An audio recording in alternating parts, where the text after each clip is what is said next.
What's going on, guys? Welcome back to Beyond the Arc. This is episode 5 of my podcast, and there's so much to talk about today. Already the craziest start you could imagine to this offseason. Literally hasn't even been like a week since the Nuggets won the championship, and there's already so many things happening. A trade, a big, really big trade. The draft's coming up. It's all an exciting time to be an NBA fan. If you enjoy this episode, guys, please give it a like and subscribe to the channel. The support is much appreciated. But I guess we can just go ahead and, jump right in. And obviously, we have might be the biggest trade of the offseason. We don't know yet. There's still a long way to go. But obviously, we'll start with Bradley Beal, the Washington Wizards guard. He was traded to the Phoenix Suns in a package that included the Wizards got in return Chris Paul, Landry Shamet, several second-round picks, and some pick swaps. The Wizards also agreed to send some young guys, guard Jordan Goodwin and forward Isaiah Todd, both young guys just to send over. But the main piece that they're losing is Bradley Beal.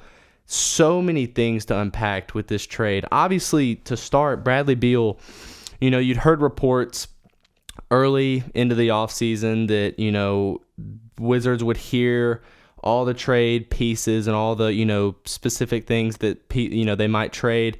You look at teams like the Miami Heat, they were front runners. Phoenix was a front runner. I never thought he would go to Phoenix, but clearly I was wrong. And then you look at the Milwaukee Bucks. They were also in the running for Bradley Beal, which that would have been a really interesting fit. I think it would have worked, but I think it would have been really interesting to see that. But I honestly thought he was going to go to the Heat. That is like where I thought he fit in best, where he could score. He gave the Heat exactly what they needed, which was a guy that can come in and score. But I think what this really, all dumbs down to is Bradley Beal having a no trade clause.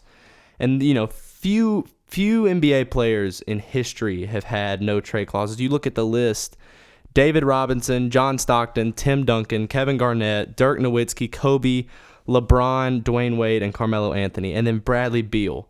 A lot of people are saying that Bradley Beal isn't even close to in the conversation as the list I just named, which to an extent I agree. But, there's, Bradley Beal stayed loyal to D.C. for so long, and he worked for that team, and there was only so much he can do. But a lot of people feel Bradley Beal isn't that type of player as people I just named. But that's what it comes down to. He had a no trade clause. Nobody in the NBA had that. Bradley Beal could pretty much pick where he wanted to go, and where he felt he fit in best was with the Phoenix Suns and Devin Booker and Kevin Durant. He literally, has said, Phoenix is a great spot for me. I want to win a championship with Devin Booker, with Kevin Durant. And, so many things to think about, with this trade. And, you look at how smart was this for the Suns. A lot of people thought, obviously, the Suns were going to try to look this offseason to improve their roster around Booker and KD, try to, get rid of Chris Paul. There's obviously been so many, rumors and reports about, apparently they waived Chris Paul, that Chris Paul was going to get traded eventually. And, same with DeAndre Ayton. That could still happen. We don't know. There's still a long offseason ahead. But we knew something was going to happen for Phoenix. We knew they were going to do some kind of move. Matt Ishbia, the owner, is a really gutsy guy. He is an owner that clearly is in the mindset of he wants to win now. There's no question about that. Obviously, you saw that. He had been the team owner maybe like 3 weeks, and then he pulls off one of the biggest trades in NBA history, acquiring Kevin Durant. And that. You look at this trade and you look at the actual trade itself, and you don't hate it for the Suns considering who they had to give up, because obviously you give up Chris Paul, 38 years old, had a bad contract. You knew you were going to give him up anyways. You give up Landry Shamet, who, let's be honest, did not play for Phoenix. He came off the bench. He had one good game in the playoffs. He's not worth anything. So you get rid of those two guys, and then you get a bunch of second-round picks, which what are second-round picks when look what they gave up for Kevin Durant? They gave up loads of first-round picks. So what's first-round picks you already gave those up. What's the second round pick? You're getting Bradley Beal and then some pick swaps. So honestly, what they got to get Bradley Beal, what they gave up, to get Bradley Beal is really not that bad, in the grand scheme of things. And you look at the Washington Wizards side of it, I feel like you could have gotten more. I feel like you could have gotten, a little bit more. Obviously, Beal was, had that no trade clause, which worked, against their favor because, he could pretty much say, like, I want to be traded there. He got to decide where he wanted to go. And clearly he felt like in order to win a championship that Phoenix was his best, landing spot. But again, was this smart for the Suns? That is the big question here. And it's a tough thing to answer because you look at the kind of player Bradley Beal is. He's always been an unbelievable scorer. Everyone's looked at him as, an offensive guy. He's always had to do the most when it comes to being on the Wizards. He's been, one of the best scorers in the league, but a lot of times he gets overlooked because he's not often in the playoffs. He's been on a mid to low team for most of his career. Now being on a team where he is now the third option when it comes to scoring. Obviously it's Kevin Durant, it's Devin Booker. Bradley Beal now is the third option, and I think he'll love that. I think, he's been used to having to pull the load, in games. He has to score 30 plus for his team to compete. And now he doesn't have to do that anymore. He can just find his looks, Kevin Durant and Booker are going to space him out perfectly. He's going to get open looks. He's going to, not draw as much attention at all because, now you look at this Phoenix team and it's crazy because, you can't double. If you double Durant, you leave Booker. You can't double any of these guys. So it's looking pretty scary, honestly, for what, this Phoenix Suns team, their starting lineup looking like, maybe move Booker to the point. It's Booker, Beal, maybe Josh Okogie in that 3, maybe Torrey Craig, I'm not sure, Kevin Durant, and then DeAndre Ayton. As of right now, that's a pretty scary starting lineup. Now, obviously, biggest concern that everybody's talking about, everybody was talking about before the Bradley Beal trade and what killed Phoenix in the playoffs is their bench. And obviously that's still a major concern, which is why I don't feel like they're too entirely done with their roster construction for this offseason. I feel like they're going to add more bench pieces, to support their new big 3 to an extent. But that's the biggest concern right now.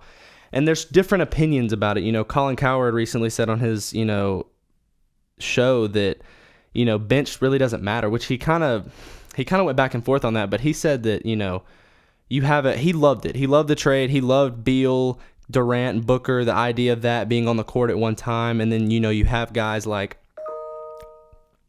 I have no clue what that was. Anyways, you have guys like, DeAndre Ayton. Basically, we're saying like you can't, you look at like who the bench points finished like in the top, percentage, and it was teams like the Pistons and it was teams like the Spurs who had the best bench last year, and look where they finished overall. Which, yes, I agree to an extent, but you look at every championship team that's ever won, they had a deep bench. And that's one thing I talked about the Nuggets so much of. They won this year because they had a deep bench. They have guys that can come off the bench and it not make that much of a difference as when a starter goes out. Obviously, though, you have a big 3. You have Beal, you have Booker, you have Durant. You look at those 3 guys on a court at one time and everything is perfect. But a lot of people are concerned because, these are 3 guys who are very alike in terms of, scoring and in terms of, the play style they play. But here's the thing. Here's what I like, and I don't think people understand. Kevin Durant, despite all he can do scoring the ball, he does not have to have the ball in his hands. He can fit in with anybody. His play style fits in perfectly with literally any team you drop him on. He will have the ability to work with Beal. Booker and Beal, a lot of concern there that they're kind of the same player, which to an extent they are. I feel like they can put that aside. I feel like they can work together. Book maybe move to the point a little bit, maybe look, a little, differently, try to set up his guys. And Book, honestly, he is a top 10 player in the NBA. In my opinion, I think it showed in the playoffs. I think next season he's going to take an even bigger leap, and really show what kind of player he is. He played unbelievable in the playoffs. Up until they lost to Denver in 6, he was probably playing like the best player in the playoffs, and there's no question about that. But it's sad, to see how they went out. Chris Paul was hurt. Chris Paul didn't play.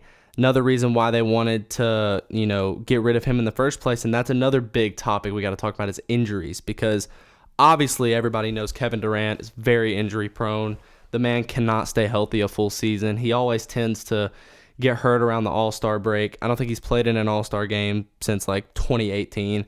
So there's obviously a major concern there. Bradley Beal is concerned. He's a little, injury prone as well. But obviously injuries is a part of the game. But if this team can stay healthy, I don't see why they wouldn't go far. Obviously defense is a concern too. Everybody's saying this team, there's no defense and there's no bench. It's saying that how can you call this team a super team when they have 3 guys that, obviously can score the ball to a very high rate, but then no bench, then nobody else, and no defense. And, to an extent, I agree with that. But like I said earlier, I think Phoenix is going to reconstruct their roster a little bit more. I think there's a lot of people interested in DeAndre Ayton. I feel like Phoenix is hearing that, and I feel like they're, looking at those options, and they're considering a lot, and, I think that'd be a perfect plan for Phoenix, to be completely honest with you, because obviously, Frank Vogel said, their new head coach, who, keep in mind, he is a defensive-minded coach. Frank Vogel preaches defense. He loves, starting with your defense, leading to this offense. And that's one thing that gives Phoenix fans a little bit of hope, is that they now have a defensive-minded coach. But he recently said, that he wants DeAndre Ayton to, we're going to get him back to the playing form of one of the best, top centers in this league. So you really don't know where Phoenix is going. Obviously, Matt Ishbia, he's in the mindset of he wants to win now. Don't care about the future. I'm trying to win the first ever championship in franchise history right now, and he believes that Beal was the perfect move to do that.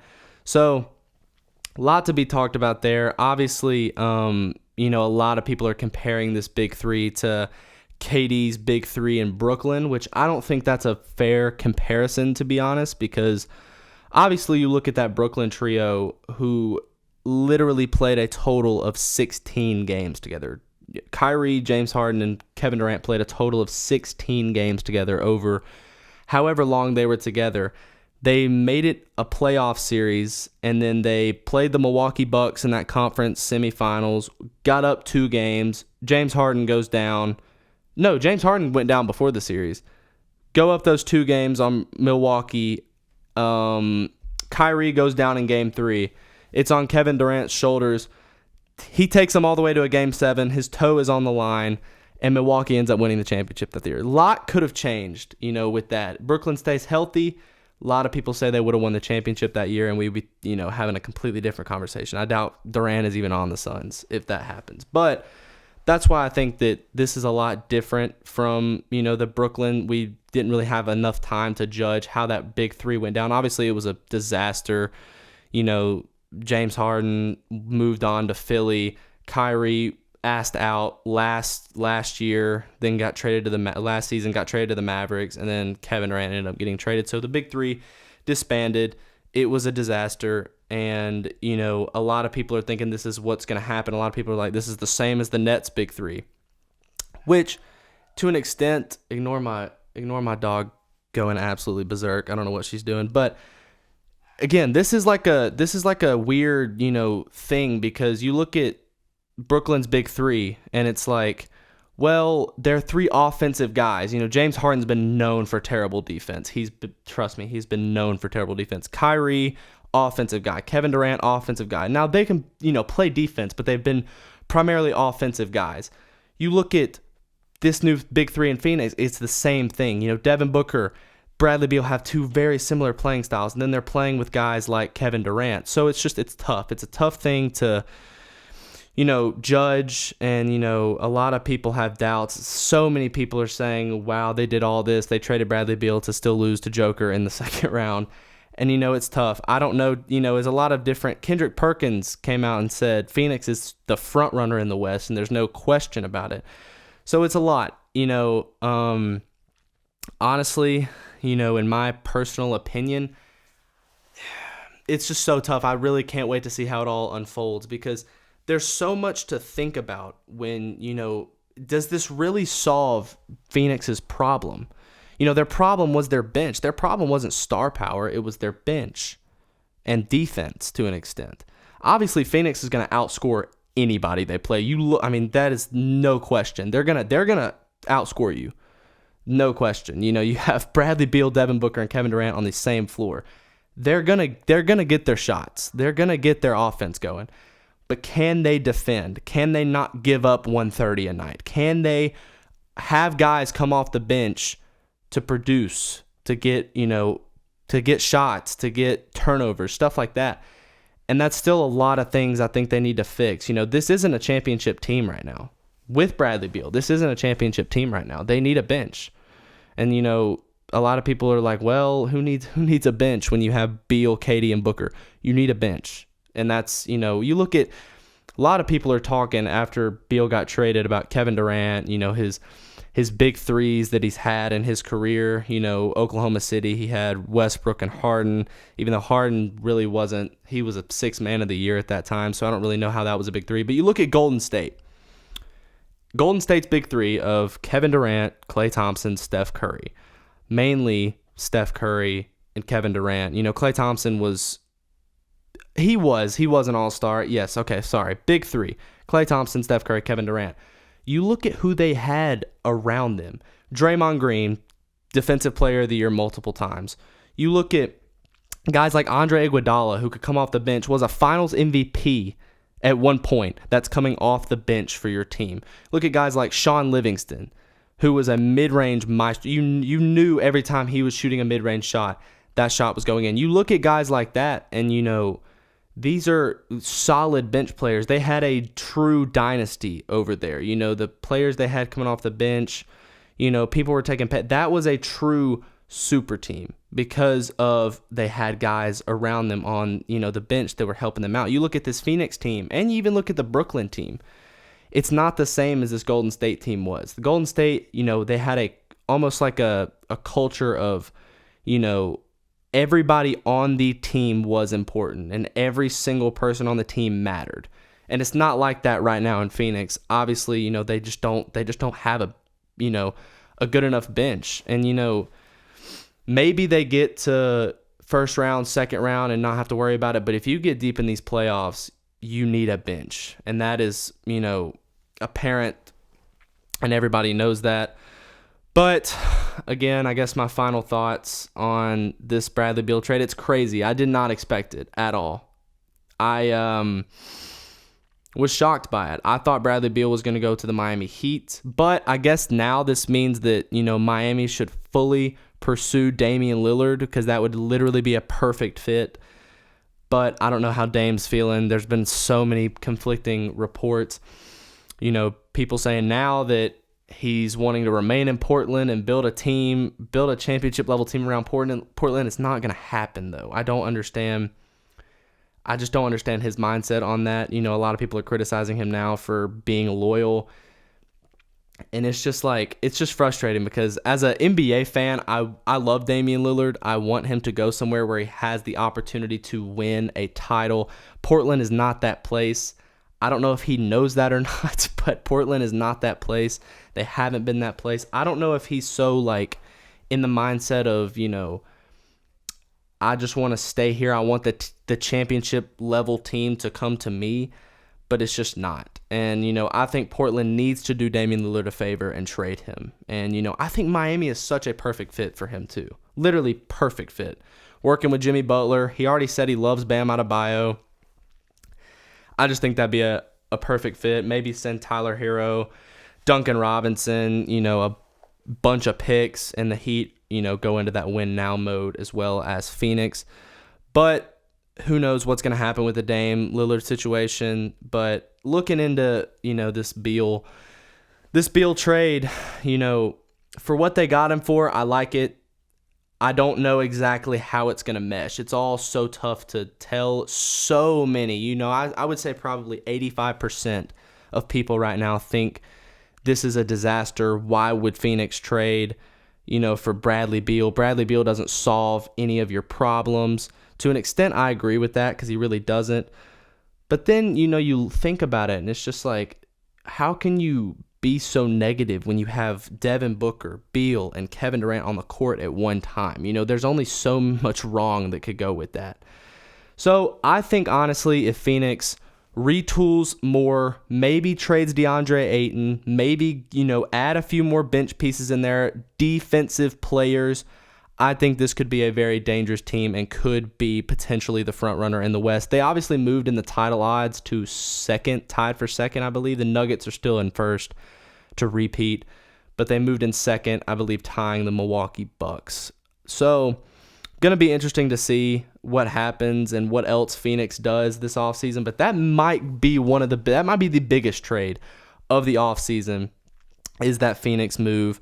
So we'll have to see where that goes. We'll have to see what happens with that. It's going to be really interesting to see what else they do with their roster. Looking at other news around the league, Draymond Green, Warriors' longtime power forward, declined his $27.5 million player option and will become an unrestricted free agent in this offseason. This is, weird. No one really expected this to happen. I think a lot of people are confusing this. This does not mean Draymond Green is leaving the Warriors. I honestly could not see him on a different team. Seeing Draymond in another jersey besides Golden State would just be so weird looking, because he just fits there. And, a lot of people said without the Warriors play style, if Draymond Green had to insert himself into another team's play style, it would not work. And, he doesn't fit that role as a player like that. And I agree with that. I believe that, Draymond is a Warriors guy through and through. He's not meant for another team. He's meant to be on Golden State. And I think that's a really, really important, piece when you look at, obviously, a lot of people are interested about this because of Bob Myers, the longtime Warriors general manager, stepped down this year. And, a lot of people were, concerned as to why he might have stepped down. But obviously they hired Mike Dunleavy, former Chicago Bull player, and as their new GM.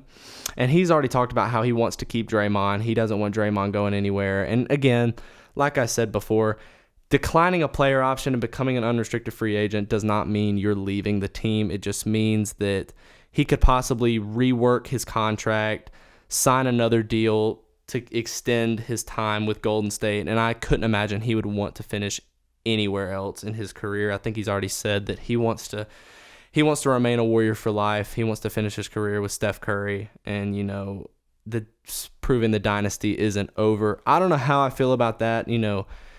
Obviously, I feel like the Warriors dynasty is not really ever over until Steph Curry is not in this league anymore, because it feels like every time, he's on the court, something good's going to happen. But it's worth noting that, there's been potential teams that want Draymond Green. The Lakers have shown interest, the Mavericks have shown interest, but I couldn't imagine him anywhere else. I believe he'll stay in Golden State and just rework a new contract.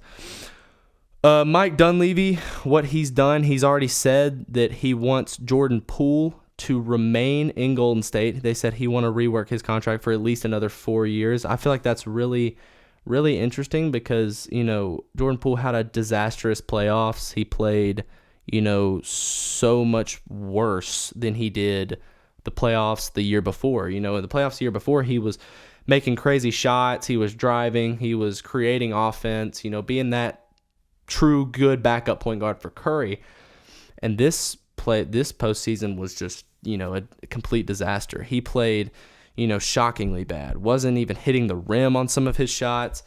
So the fact that, Dunleavy came out and said, I want to keep Jordan Poole for at least 4 more years means that he trusts him a lot. And, maybe they're willing to, work with him as long as he's, improving in the offseason and getting, sharper with his handles and his shot.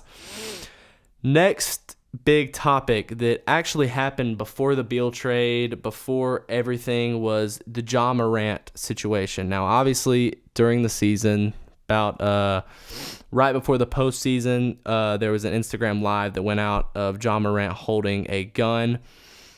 That got shown around the league, and he ended up being suspended for 8 games, and there was a lot of concern with, the league and, all the protocols and all that. So, but then, he sat out his 8 games. He went to counseling in Florida, something like that, and then he came back. Everything was fine. He was playing. They ended up losing in the first round of the playoffs to the Lakers, but he was playing. He was, healthy. Everything was good. And then not too long ago, you see another Instagram live. Whoever his friends are just I just don't understand why you're doing this. If they're truly his friends, why you're doing this to, great, you can have a gun. It's not illegal at Ja Morant's age to own a gun. Just don't show it to people. I just don't understand what the friend was thinking who videoed this. I don't understand what Ja's thinking in this moment. You had to know this was going to happen.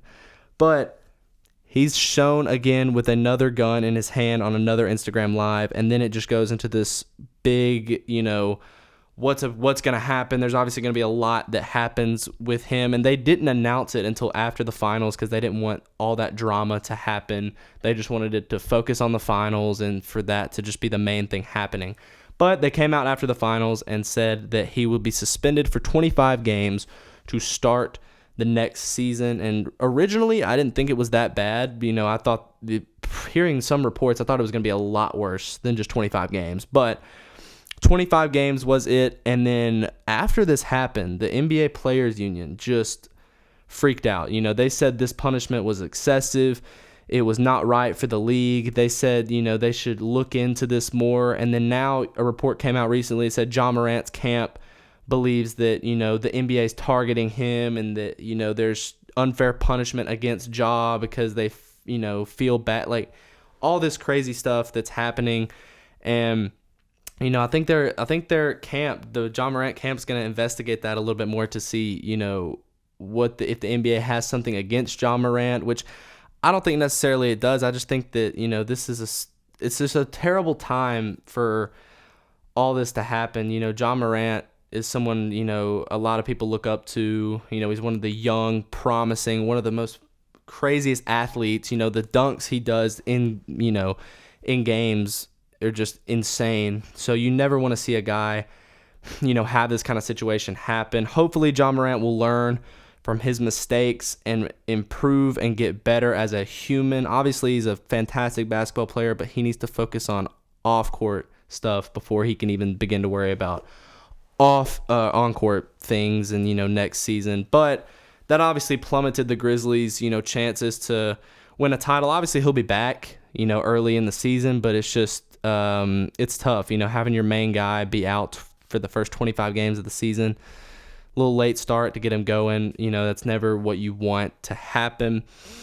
But again, I believe Ja will learn from this, and, it'll make him a better person in the long run. Obviously, in other news, just a little thing to throw out in there. Lou Williams, obviously the guy known for winning Sixth Man of the Year. He won it 3 times. He will retire after 17 seasons in the league. Obviously, and if you're an Atlanta Hawks fan, Lemon Pepper Lou really well. Obviously, if you're just an NBA fan, you should know who Lou Williams is.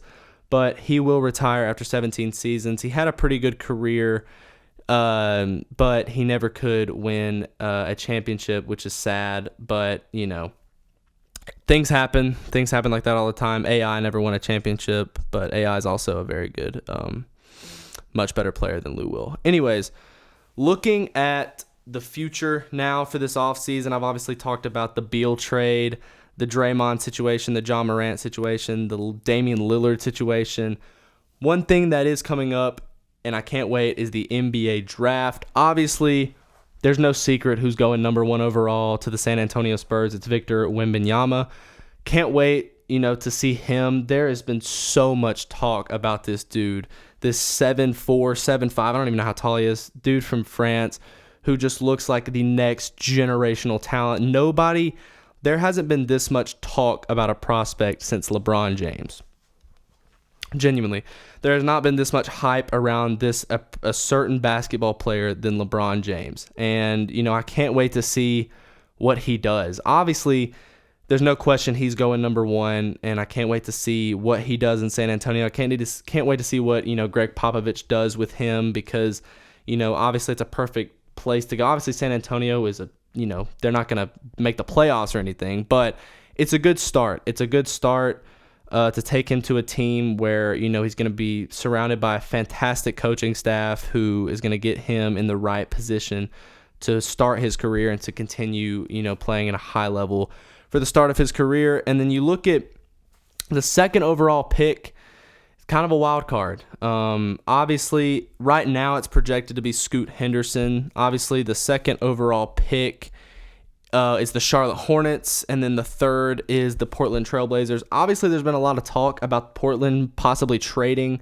that pick, so you really don't know if they're going to trade that pick, try to build a championship team around Dame, or if they're going to trade Dame. You never know. The Trailblazers are so up and down, but you really don't know what's going to happen there. Obviously, it's looking like Brandon Miller is going to Portland, or vice versa. Scoot Henderson goes to Portland and Brandon Miller goes to the Hornets. I actually think that would be a lot better.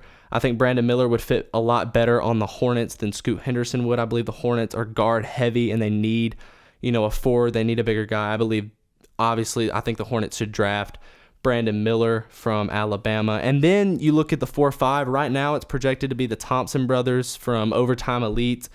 Amin and Azar. I think that's how you say their names. I don't know. But they're, projected to be the first ever set of brothers to be drafted top 10 in an NBA draft, which is pretty incredible if you think about it. But they're what's looking at the first 5 picks as of right now. Obviously, picks 1 through 14, you got San Antonio, Charlotte, Portland, Houston at 4, Detroit at 5, Orlando at 6, Indiana at 7, Washington at 8, Utah at 9, Dallas at 10. Then you got Orlando, Oklahoma City, Toronto, and New Orleans, rounding out the top 14, and then it's just in order from there the rest of the time. But you love NBA Draft Day because there's always so much outside of just the draft itself. There's a bunch of trades that happen, a lot of players getting drafted to one team, then swapping them over to another team. It's a fun time to be an NBA fan. Obviously, you love the draft. It's one of the most exciting parts of the whole process. But anyways, guys, that is where I'm going to end this episode.